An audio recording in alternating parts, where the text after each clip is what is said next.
Ok, ni wagati na an bɛ ekɔli karamɔgɔw ka conférence de presse la o banna sisan o ye Omo ye Adama Fɔnba ɲininkali dɔw tun bɛ an kun ka min kɛ kɛnɛ kɔnɔ mais an da ma se o ma comme aw y'a jira k'a fɔ Zena ekɔli karamɔgɔw kɔni grève daminɛnen ni lundi fo ka taa fɔ Ala ye don min yɛrɛ n'a ka laɲini ɲɛnabɔ article 39 ko jamana ɲɛmɔgɔ Zen kɛlɛ y'o de ye k'a fɔ ko a ma layidu yɛrɛ timɛ a ye dalakan min ta a ma timɛ ne bɛ fɛ ka ɲininkali kɛ aw bɛna taa nin baarabila ɲɛri min na grève examen classe dɔw tun bɛ a fɔra ko olu bɛna examen kɛ DEF ni bagiw n'a tɔw bɛɛ lajɛlen olu bɛɛ lajɛlen ni sen b'a la wa ou bien a bɛ tali kɛ mɔgɔ damadɔ de kan ou bien olu bɛna to yen ka t'u ka examen salle kɔnɔ ka taa examen kɛ wa ou bien année yɛrɛ de bɛna kɛ année blanche ye sa wa. N tɔma k'i fo ɲininkali la classe fɛn fɛn dayɛlɛlen don bi a bɛɛ de bɛ datugu vraiment lundi classe bɛɛ fɛn fɛn dayɛlɛlen don a bɛɛ bɛ datugu o de y'an ka laɲini ye examen classe wo fɛn fɛn dayɛlɛlen don a bɛɛ bɛ datugu bi lundi a bɛɛ bɛ datugu fɛn bɛɛ bɛ jɔ parce que on avait même demandé aux gens aux enseignants u ka baara kɛ u ka ko fɛn pour que denmisɛnninw bɛ se ka nafa sɔrɔ kalan na cogo min na dɔɔni min na même n'an y'a dɔn k'a fɔ a ko tun ka gɛlɛn dɔɔni maintenant o bɛɛ de bɛ jɔ tɔn. Welekan jumɛn bɛ aw bolo la ka ɲɛsin parents d'élèves ni ekɔlidenw yɛrɛ ma. Welekan min b'an bolo dɔrɔn bɛɛ k'i cɛsiri k'an dɛmɛ pour que président ye kuma min fɔ président ka se a ko ka se ka lawaleya joona an b'o dɔrɔn de fɔ. O parents d'élèves ani ekɔlikalandenw minnu bɛ examen salle la olu tun nisɔndiyara yala olu tɛna dimi aw kɔrɔ Zena wa ou bien problème y'aw de ye. O kan ka dimi mɔgɔ minnu ma président ka instruction labato n tɔ ma o kan ka dimi olu de kɔrɔ anw tɛ n'o kun labatora anw bɛ bɔ mun na. Anw y'a jira maliyɛn bɛɛ la k'a fɔ an bɛ min nɔfɛ n'o dira an ma an b'an ka baara de kɛ donc an y'o jira maliyɛn bɛɛ la donc mais ni a ko bɛ kɛ cogoya wɛrɛw la donc yɔrɔ anw tɛ jalakiba ye bilen voilà c'est ça. Yala i bɛ se ka o bɛnkan ninnu dɔw ka segin a kan an ye. Non bɛnkan ye tun tɛ dɔwɛrɛ ye a fɔra de ko article 39 voilà ko article 39 voilà ko article 39 ka ɲɛnabɔ sisan président ka fɔcogo la. An ye bɛnkan sɛbɛn kɛ ko n'a ma se ka kɛ août salaire kan a ka kɛ septembre salaire kan août salaire bɛna sɔrɔ semaine wɛrɛ a ma lawaleya papier yɛrɛ ma kɛ an bɛna don septembre la septembre salaire traitement bɛ daminɛ sɔɔni papier ma bɔ dossier min bɛ yen nɔ a bɛ primature la o bɛ ɲɛnabɔ cogo di bɛnkan bɛ labato cogo di donc c'est vraiment ça donc n'an ma wuli ka jɔ kɛ a tɛna se ka kɛ a kɛ wagati la anw dun ka laɲini ye a ka kɛ a kɛ wagati la. Faamu. N b'i yɛrɛ fo. K'aw fo. I ka kumakan laban. Kumakan laban k'aw yɛrɛ fo n tɔ ma ka presse fo kosɛbɛ u b'an dɛmɛ nin baara in na e yɛrɛ y'a ye bi presse min bɛ yen bi ni sara wari t'anw bolo mais école ko de don mɔgɔ o mɔgɔ i mana fɛn o fɛn min kɛ école ko la i b'a k'i yɛrɛ i b'a kɛ jamana ye donc k'aw fo ka parents d'élèves les leaders religieux fɛn o fɛn y'i da don nin ko la u ka kunnafoni mais à partir de cet instant ni min kan bɛ se ka se président ma u ka kuma président fɛ k'a fɔ a ye k'a ye kuma min fɔ k'a ma lawaleya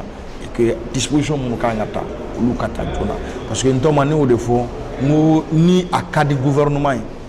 10 jours plus tard 10 jours nin bɛɛ bɛ kɛ k'a ban pewu denmisɛnninw bɛ kalan daminɛ normalement n'a ka d'u ye 10 jours nin bɛɛ bɛ kɛ mais n'a a man d'u ye ni dɔw bɛ fɛ ka président kɔrɔbɔ ou bien ka président sɔsɔ bon maintenant n kɔni t'o ɲɛdɔn mais vraiment anw fɛ anw ka faamu na citoyen faamu na ni président kɔni kumana k'a fɔ ko min ka kɛ bɛɛ kan k'i ɲɛsin o ma o bɛ kɛ ka ɲɛ cogo min na o ka kɛ ten surtout sariya ko la gouvernement ni fɛnw donc anw fɛ vraiment bi bɛɛ kan k'i ɲɛsin a ma bɛɛ kan k'i jɔyɔrɔ fa pour que président y'a fɔ cogo min na a ka kɛ o kɛcogo la ni bɛɛ y'a kɛ ten dans 10 jours nin ko bɛɛ ban. An b'i yɛrɛ fo. Merci beaucoup. Il faut pas. Ayiwa nin tun y'an ye bi ekɔli karamɔgɔw ka conférence de presse yɛrɛ la donc grève kɔni bɛna daminɛ lundi bila cogo t'a la fo ni laɲini ɲɛnabɔra article 39 ka d'a kan ko président yɛrɛ tun ko a ɲɛnabɔ sisan Zena kɛlɛ a bɛ mɔgɔ min kan o ye Mali yɛrɛ ka jamana ɲɛmaa ye ko a ka ci ninnu ɲɛnabɔ sisan dans l'immédiat ale ko dans l'immédiat immédiat nin ma se ka kɛ sara dun n'a bɛ kɛ a tɛ komi i bɛ don so kɔnɔ dɔrɔn k'a ta baara misɛnnin dɔw de bɛ yen n'o ye traitement ye ekɔli karamɔgɔw ɲɛ b'a la jan de bɛ ka da olu la n'u m'u farati ninnu ka laɲini bɛɛ bɛna ɲɛnabɔ k'a sɔrɔ olu ka laɲini ma sabati faamuyali ko ɲuman o dalen bɛ nin communiqué in kan. Article 39 a sariya tara cogoya min na bɛɛ b'a kalama parce que a taara jamana assemblée nationale de ye sariya in ta jamana ɲɛmɔgɔ yɛrɛ y'a signé k'a fɔ ekɔli karamɔgɔw kɛra u damatanminɛ kɔnɔ n'a ma ɲɛ k'a fɔ k'u kɛra u damatanminɛ kɔnɔ o kɔrɔ ye k'u ka minɛn ka kan ka fa ka tɛmɛ mɔgɔw kan mɔgɔ minnu bɛ yen n'u t'u dama tɛmɛ ɔ bon n'a ma ɲɛ sisan a yɛrɛ y'a fɔ kuma kɔnɔ k'u ye article 39 in ta ka bɔ a kɔnɔ ɔ a tali ka bɔ a kɔnɔ ne ka ɲininkali fɔlɔ ye min ye u ni ɔkɔli karamɔgɔw yɛrɛ de bɛnna kuma dɔ kan k'o ta k'o bɔ a kɔnɔ wa ou bien u y'a ta ka bɔ a kɔnɔ aw ɲinɛ ma wa ɔ a tali ka bɔ a kɔnɔ fɛnɛ a bɛna kɛ kɔlɔlɔ dɔ ye wa parce que sariya de y'a ta ou bien a bɛ se ka ta ka bɔ a kɔnɔ ka sɔrɔ assemblée nationale ma sigi a kan jamana ɲɛmaa ma sigi k'a fɔ ne ma sɔn ne ka ɲininkali bɛ o yɔrɔ in na ɔ ne ka ɲininkali filanan ye min ye aw ka sara kun tigɛra n'o ye ɔkɔli karamɔgɔ ye aw kun tɛ sara ɔ yala bɛnkan minnu sɔrɔla k'a fɔ a y'a mankan suma président yɛrɛ ye bɛnkanw signé aw ni ɲɔgɔn cɛ ɔ a ka saraw dira aw ma wa barisabu a tun bɛ kalo 6 bɔ sara yɛrɛ dili tɛ sara tigɛra sara yɛrɛ tigɛli tɛ sara bloquera ɔ ɔkɔli karamɔgɔ tun bɛ juru sɔrɔ banque la ɔkɔli karamɔgɔ tun tɛ juru sɔrɔ banque la bilen u ye système dɔ kɛ n'i taara banque la o kuma i t'a sɔrɔ f'i ka taa académie la mairie bɔra a la ɔ ɔkɔli karamɔgɔ n'i ma ɲɛ n'i y'i bolonɔ bila papier la f'i k'a fɔ n jɛnna n'a ye n bɛ taa kalan kɛ ɔ yala ɔkɔli karamɔgɔ aw bɛ ka sara wa ɲininkali laban ye min ye ko syndicat ye syndicat 7 ye est ce que o syndicat 7 in sen na a bɛɛ lajɛlen bɛna jɛ ka fara ɲɔgɔn kan komi kɔnɔbulu fɔlɔ a kɛra cogoya min na n'an ko an k'a kɛ tan an k'a kɛ tan est ce que o bɛna se ka kɛ sen na wa ne ka ɲininkali ye n'a waraba ka kɛ mais sara minnu tigɛra pour faire de grève accord sɔrɔlen comme a ka d'an ye cogo min na an kun bɛ k'a laɲini cogo min na président ko k'a kɛ ten an ko maintenant ni sariya de bi anw bɛ sariya de ɲini sara minnu tigɛra pour faire de grève anw kɔni tɛna taa an ko k'o di an ma parce que sariya bɛ o fɛ mais a tigɛ cogo kɛra cogo min na tigɛ cogo jugu min n'o tun tɛ sariya kɔnɔna na maliyɛn bɛɛ bɔr'o kalama minnu y'o kɛ maliyɛn bɛɛ y'a dɔn olu ye mɔgɔ sugu min ye bi mais sara kɔni établira mɔgɔw b'u ka sara sɔrɔ maintenant an bɛɛ de bɛ i n'a fɔ cɛ kelen il faut que maliyɛn bɛɛ ni presse bɛɛ k'o faamu syndicat de l'éducation signataire du 15 octobre 2016 an bɛɛ de faralen don ɲɔgɔn kan nin ko la i n'a fɔ mɔgɔ kelen pour que ka nin kɛlɛ kɛ et fɛn minnu bɛna kɛ lundi an bɛɛ de faralen don ɲɔgɔn école maîtrise bɛɛ de bolo dilen don ɲɔgɔn ma o ko la pour que a ka lawaleya lundi donc il y a pas de truc maintenant yɛlɛmani minnu donna a kɔnɔ article 39 bɛnkanw t'an ni ɲɔgɔn cɛ c'est-à-dire que an ka kunnafoni na dɔw de y'u fɛn u den k'a fɔ k'u bi an poignarder quoi mais u m'a faamu pour que ka nin k'anw na u bɛ k'a kɛ président de la il faut que k'o de faamu parce que président ko de ko k'a kɛ même le dernier conseil de ministre ni mɔgɔ min y'o papier lajɛ le président revient sur l'article 30 maintenant ni mɔgɔ min ko k'i b'o ko yɛlɛma o kɔrɔ ye de bɛ président contre la bon don nataw la an bɛ kuma raison pour laquelle conférence de presse ye ka mɔgɔw lasɔmi ko minnu bɛ yen maintenant ni ko ma bɔ a la an bɛ kuma o tɔgɔ minnu b'an bolo an b'a fɔ an n'an ka dalilu an b'a fɔ mais pour le moment an bɛ fɛ k'an ɲɛsin article 39 nin ka kɛ joona joona denmisɛnninw ka pour que denmisɛnninw ka kalan daminɛ joona joona président k'a dɔn min bɛ yen et que an ka laɲini ka sabati joona joona loi de don n y'a fɔ cogo min na processus de b'a la et il faut que o ka kɛ joona parce que pour moi nin bɛɛ bɛ se ka kɛ dans 10 jours 15 jours au plus tard an ka jeudi rencontre la je disais ça à la partie gouvernementale ni bɛɛ y'i jɔ i jɔyɔrɔ la nin bɛɛ bɛ se ka kɛ dans 10 jours 15 jours au plus tard a bɛɛ parce que minnu kan k'a bɛɛ kɛ u bɛɛ ye maliyɛnw de ye u bɛɛ bɛ Mali la yan donc ils n'ont pas besoin comme j'ai souvent l'habitude de l'appui logistique de l'aménagement ou bien du truc pour ça a bɛɛ bɛ yan papier ko de don administrateur bɛ yan signataire bɛ yan assemblée bɛ yan président bɛ yan gouvernement bɛ yan surtout ministre yɛrɛ min man ca bilen o conseil des ministres kɔni 30 minutes don donc voilà donc pour moi on fait bi ni volonté bɛ ka président ka kuma la ka na bɔtɔ nin bɛɛ bɛ se ka kɛ au maximum dans 15 jours ni sariya bɛɛ bɛ ta k'a ban maîtres ka sarako bɛɛ bɛ ɲɛnabɔ k'a ban kalan bɛ daminɛ joona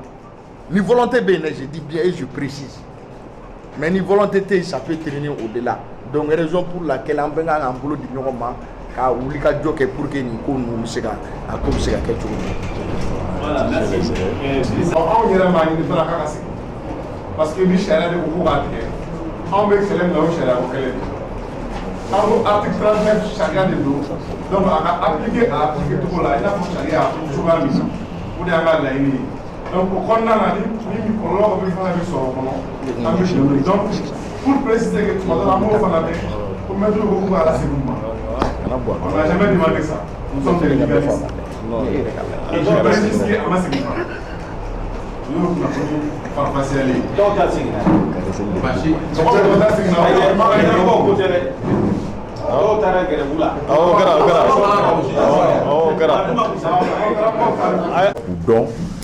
ani k'u ɲangi wa an y'o de fɔ de toute façon administration baara ye baara dɔ ye a ka suma mais a jɛlen don fana parce que min ye min kɛ i b'o dɔn nous savons an b'a dɔn baara in bɔra yɔrɔ min na an b'a dɔn minnu y'a kɛ mais an ka rôle tɛ k'u sanctionner parce que a ka gɛlɛn a ka faamu président de la république k'a fɔ a ka appliquer solennellement k'i jɔ diɲɛ bɛɛ ɲɛna k'a fɔ et que mɔgɔ dɔ ka sɔrɔ juste dugumala la min bɛ président sɔsɔ a dala kan na an b'an yɛrɛ ɲininka de o tigi u bɛ mun de nɔfɛ ko fila de don ou bien u bɛ président ka binni de nɔfɛ ou bien école karamɔgɔw yɛrɛ de man d'u ye u tɛ fɛ nin ka di école karamɔgɔw ma o fila dɔrɔn de don mais puisque droit de don alors olu seko t'a la quoi donc an ta yen président IBK don IBK tɛ o a bɛ kɛ mais u kan ka IBK bonya parce que IBK de y'a fɔ a da la ale de ye président ye u kan k'ale bonya u kan k'a ka fanga kɔlɔsi a ye parce que u bɛ baara la ale de ye n'a ye kuma min fɔ n'u ma bɔ a sira fɛ u y'ale de lamaloya u y'ale de ka fanga lagosi et n'u ma sabali u bɛ kɛ sababu ye fana k'a ka fanga la bi ne an b'a faamu o cogo de la donc ne bolo ni mɔgɔ kan k'u sanctionner IBK yɛrɛ de kan ka fɛɛrɛ bɛɛ tigɛ ka ninnu ɲini k'u dɔn munna u y'a dalakan sɔsɔ munna u y'a kɛ mɔgɔ sugu dɔ ye mɔgɔw ɲɛkɔrɔ k'u ɲangi n'ale m'a kɛ o tuma an b'a kɛ parce que n'an wulila don min na tant que olu bɛ yen kalan tɛ kɛ ça c'est sûr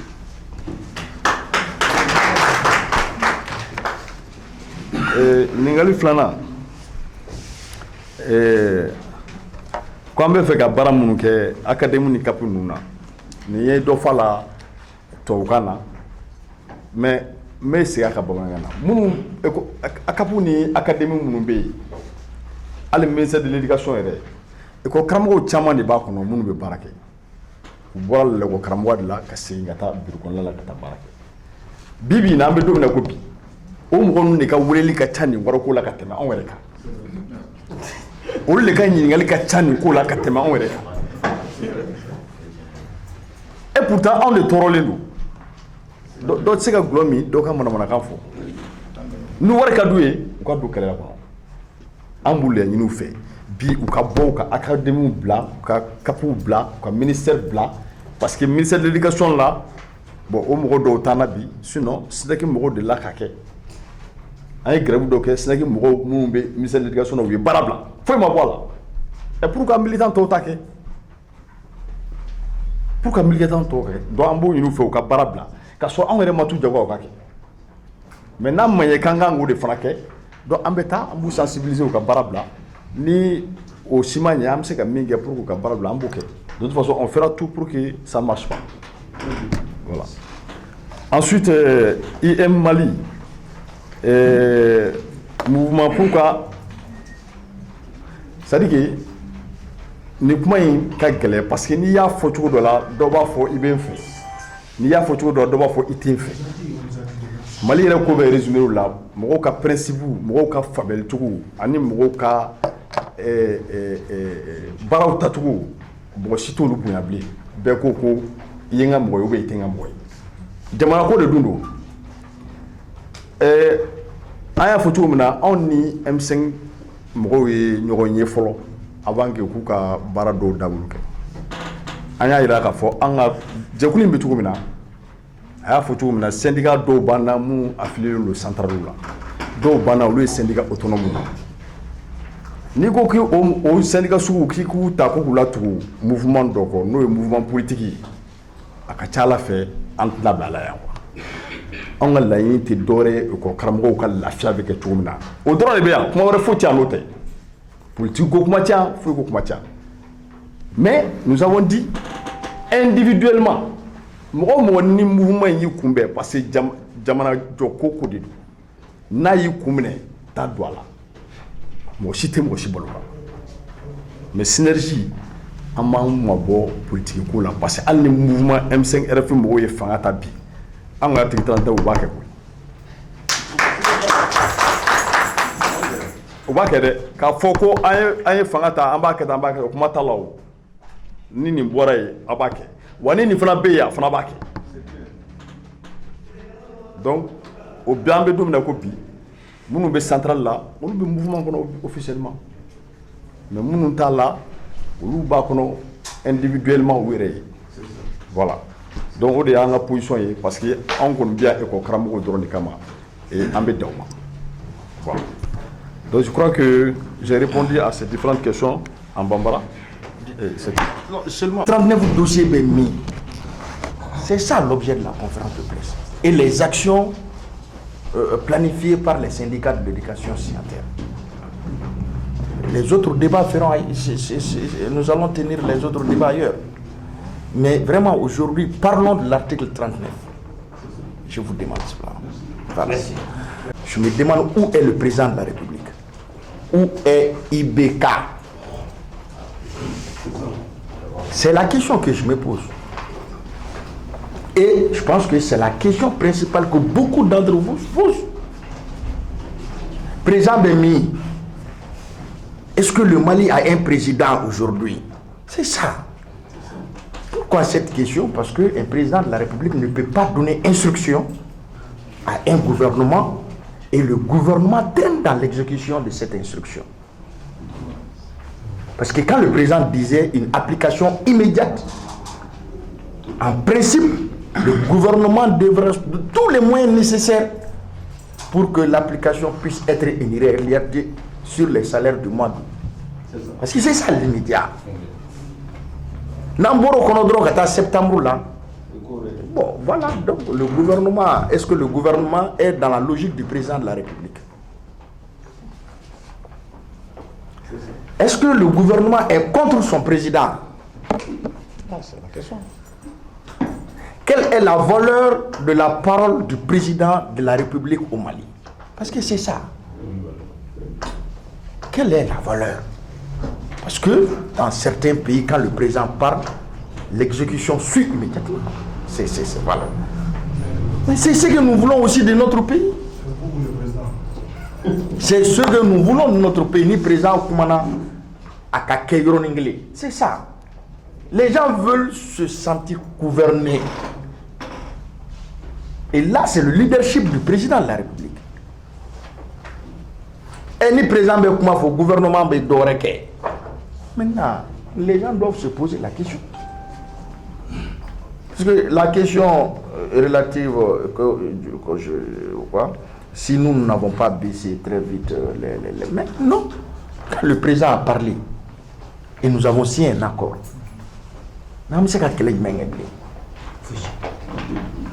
Qu'est-ce que les syndicats de l'éducation pouvaient faire? Dire que à présent, alors qu'on a signé un accord. Ok. Ça n'allait pas être syndical quand même.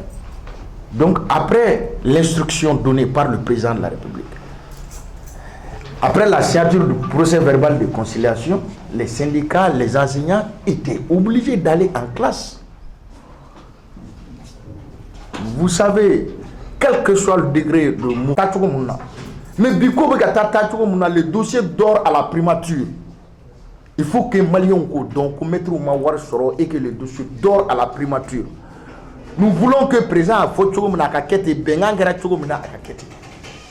vraiment c'est ça. Et que le gouvernement on est barab la Chine. Disons lundi. Mali Fambe lundi. Ango maîtrise euro. Ni côté syndicat éducation ko droit c'est j'ai la tout. Ni ko malien codi. Ni ko malien codi. Parce qu'il faut que les gens se réveillent. Parce que dans tout temps, demana est na tachudi. Na fora président be kuma hôtel là bateau. Et munu yere ba akabara la. Et abinyeshi kalan fana ma. Ni école jorat. Mais Mali be jobi. donc lundi an kɔni bɛ baara bila an ko an ka mɔgɔw bɛ yɔrɔ yɔrɔ a ka d'an ye maliyɛn fɛn fɛn bɛ yen min hami ye école ko ye min hami ye denmisɛnninw ka siniɲɛsigi ye bɛɛ ka fara école maîtres kan tɛnɛn école bɛɛ ka datugu Mali fan bɛɛ. Maintenant académie ni CAPU ani direction nationale ali ministère de l'éducation a ka d'an ye an ka militants k'u fara ɲɔgɔn kan u bi Mali fan o fan u ka ɲɔgɔn yew kɛ u ka ɲɔgɔn organiser u k'u fara ɲɔgɔn kan ka taa yen bɛɛ la ka taa jateminɛ kɛ n'a datugulen et maître minnu bɛ yen u fana ka ɲɔgɔn organiser a bɛɛ ka datugu et ni examen de kan ka boycotter ɲinan parce que nin ko ma labato on est prêt à boycotter mais nous voulons que gouvernement ka dɔn enjeu min bɛ yen bi et que u bilala baara min na u tɛ k'a kɛ ka ɲɛ et président kan k'o mɛn président kan k'o dɔn président kan ka disposition ta o kama c'est ça aujourd'hui c'est ça aujourd'hui pour que l'école puisse se terminer le plus rapidement possible c'est lié à ça aujourd'hui et ni école datugura bi école maître notre c'est pas les syndicats de l'éducation les syndicats de l'éducation aujourd'hui on jaguara di an ka école datugu on jaguara di parce que ni gouvernement y'a kɛ a kɛcogo la école kun tɛ datugulen di donc c'est vraiment ça le message restons dans ça et que vraiment on veut que ce message là passe on veut qu'à partir de ce test président ka mɛn président IBK ka mɛn min bɛ yen 39 ko la article 39 ko la maliyɛnw k'a dɔn min bɛ yen article 39 ko la diɲɛmɔgɔ k'a dɔn min bɛ article 39 ko la et maliyɛnw ni diɲɛmɔgɔ k'a dɔn ko ntɛnɛn ko école bɛ datugu k'a fɔ école mɛ c'est historique k'a fɔ maliyɛnw ye an ye sɛgɛn min kɛ nin ko la du début jusque là a tɛ se ka laban tan c'est pas possible aw journalistes yɛrɛ k'aw fo k'a waleɲuman dɔn journaliste joli bɛ yen min ma gazé anw nɔfɛ sali kɔnɔ ne ɲɛ t'a la min ma gazé anw nɔfɛ journaliste joli bɛ yen min ma traité k'a fɔ ko non ko i ka maître dɛmɛ contre le pouvoir o journaliste joli bɛ yen donc o sɛgɛn tɛ se ka kɛ fu ye quoi c'est pas possible donc anw bɛɛ de kan ka fara ɲɔgɔn kan i ko mɔgɔ kelen maliyɛn ko de don donc vraiment k'aw fo k'aw waleɲuman dɔn vraiment c'est ce message là que nous voulons